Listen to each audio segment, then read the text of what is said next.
So, ayun po. Hello po. Good day po sa lahat. So, ngayon dito tayo sa bahay Ni Kuya Franz. So, ngayon kasi naglalagay po ngayon si Papa ng kisame sa bahay po ni Kuya Franz. Ngayon. Kaya, Yes. binisita ulit natin dito. So, tara po. So, nandito po may mga materyales po sa labas. Wow! Inaayos na. Pa? Tao po. Mga materialis. Hindi ba pumasok dyan? Tao Tao po. po. Wow! Pa! Ay, si Tito! Nandito ka! Ang galing naman ang taga-ayos nila. Eh, Kwarto. Natin sa bahay ni Kuya Franz. Start na. yan pa lang pang... Ay, andito, tapos na pala. Yung isa dito po, ayan o. Tapos na. Ang bilis. Nalalagyan na agad ng gamit. Grabe. Oo nga ay. May kisame na. So, pagkatapos po, mula sa ganito, magiging ganyan na. May tsura. Sunod, ito naman. So, ayan po. Tapos dito din po, wala pa naman. Hindi pa nalalagyan. Naging maganda na ito pag naging okay na. Mas nagiging maganda ang bahay lalo pag may kisame. Konting Hindi na sila, Kuya Franz magtitiis sa ano lang yung bahay nila. Kasi di ba nung nagbagyo, Kaya nga, grabe yun din yung yung naranasan nila nun. yun din ang yun din ang kagandahan sa mga napapabahay nila kuya kasi nga kapag lalo pag nagbabagyo, hindi na nababasa ng ulan. Hindi na sila At may mahirapan. may matatag na talagang Sa bahay. Dito mga materials.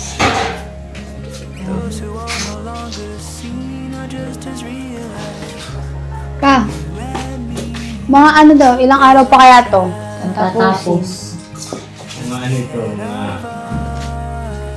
Ngayong linggo, tapos na ito. Bilis lang din pala, no?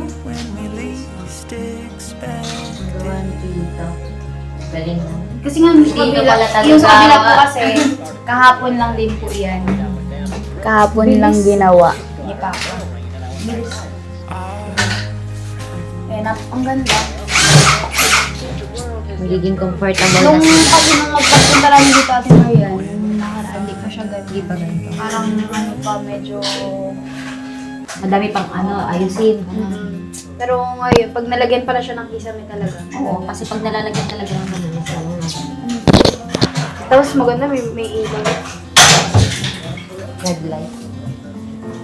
LED. Kuya, Franz, ano po palang nararamdaman niya? Kasi nga, Yun nga, magkakabahay. unti-unti na nabubuo ang bahay niyo po. Yun nga, sobrang saya namin kasi ito talaga matagal talaga namin pinangarap. Kaya Yes. yun, super excited kasi malapit na, kunti na lang. Oo nga Yun, po. kaya sa amin matatapos na, pintuan na lang. Tapos dito pag ano nito, okay na. I-finish pa rin. Malapit na, kaya maraming salamat po. Kaya itong taong 2026 na to, ito naman talagang pinapagpasalamat ko kasi Yes. ito, matatapos na yung bahay. Pero may walay Kuya Franz. Pagkatapos ba ng bahay mo, syempre, maayos na. Wala. Maganda ng tulugan, di ba? Balak mo Kaya. bang Mga ilan pa kaya?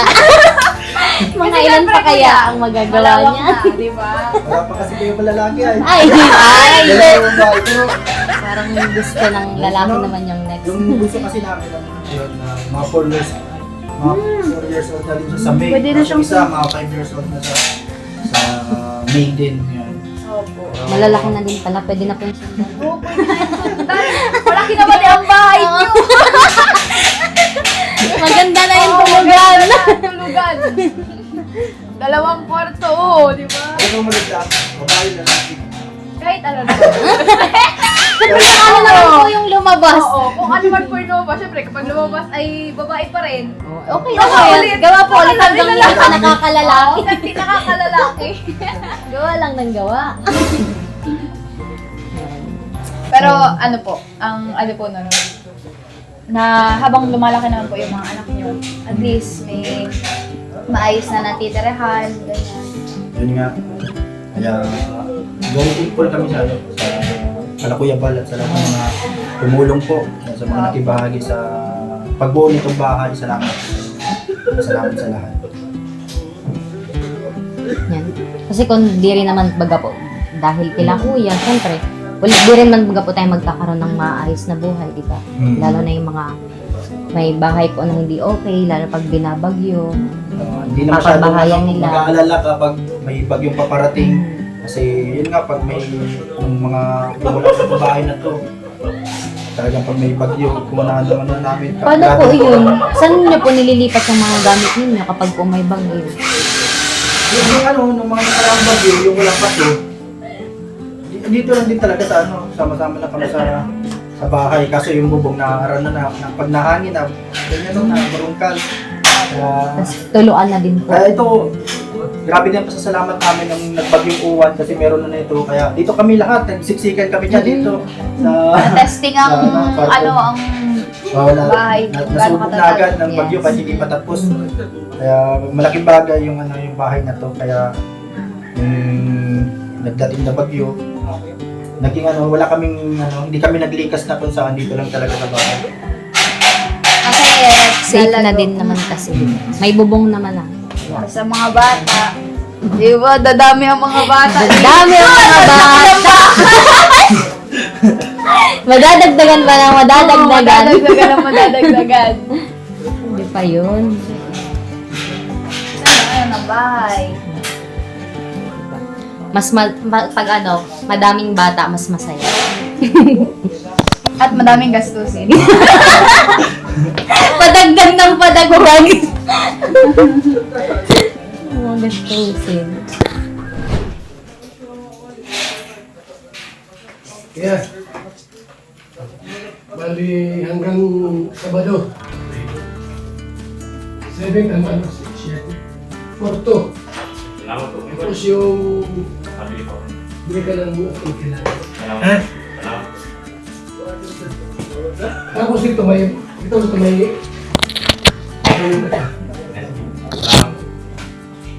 Ito mo yan. Para di ka naalis sa ano. Norte. Marami ka mga gagawin na. Ito na kami kuya ha. Sige po, ingat po kayo. Bye, Bye, Tito. Bye-bye. Bye. Hey. Para na. Uwi na. Charot lang. Hindi pa baga? Hindi pa uuwi. Yan. Bawal pang umuwi.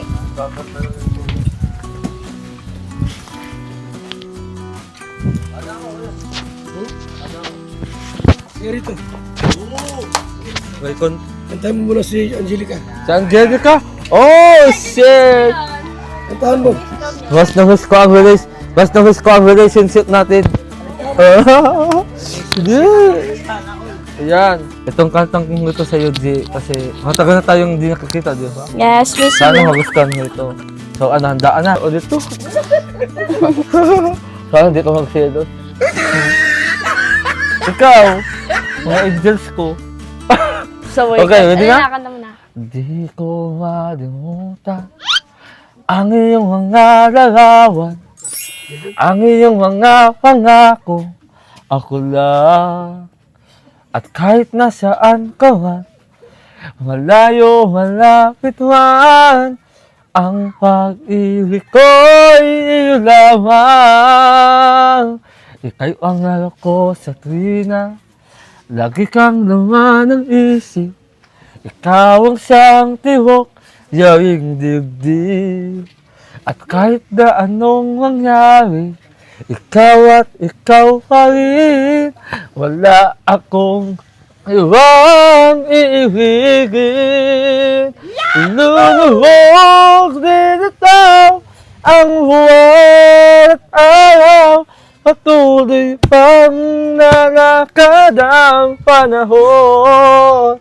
Ako'y magmamahal sa'yo, hindi ito magbabago. Pag-ibig ko'y laging laan sa'yo. Minamahal, minamahal kita.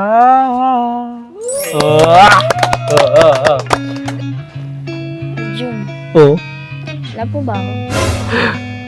matagal na. Matagal na. Hindi mo lang nararamdaman. Kasi iba yung nasa isip mo. Samantalang ako, ikaw sa araw at sa gabi, ikaw yung nasa isip ko. Paano pag nakita mo si Micaela, baka magbago isip mo? Nagbago na ako ngayon 2026. No. Di na ako babaero. Uy, Nagbago na ako. pag tumingin ka mamaya kay Kayla, patay yung mata mo sa Ano ba yan? Ikaw nga, tingin sa iba eh. Di ba? Isa lang ang tinitingnan ko. Sa asin naman si Micaela. Mamaya, Alam mo, pupunta natin.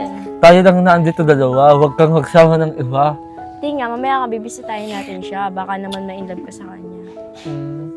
Titignan ko. Oh, kita mo na yan? Hindi! Maging loyal o din ako. Sa'yo. Ayusin mo. Pag mamaya nakita ko, lalapit-lapit ka sa kanya. Bakit? Hilayin kita palayo. Matagal mo na ang hinilaw-alayo eh. Ano? Aray! Aw! Basta ako, hindi ako titingin sa ibang babae. Ikaw lang. At wala ng iba. Magmula sa uso ko at magmula sa kalangitan, ikaw lang ang aking mamahalin. Aking Angelicang Karaniban. Panganiban? Basta si Micaela, huwag nakita ko siya, parang magkaibigan lang ako. Kasi, Wala naman sa kanya kung gusto mo makipagkaibigan, pero alam mo na dapat yung gagawin mo, di ba?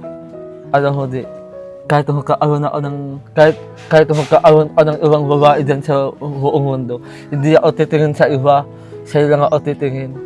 Paano kapag umikot yung mata mo doon? Biglang tumingin sa kanya. Palibasa hindi ko kita kung sino tinitingnan mo at iba ang mata mo. Takpan mo na lang. Gato. Sige, mamaya gagawin ko yan. Maganda Basta ka na di, mamaya. tandaan mo, hindi ko anin si Kayla.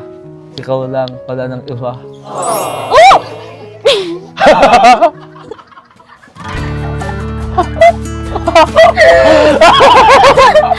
Ate Grace, ano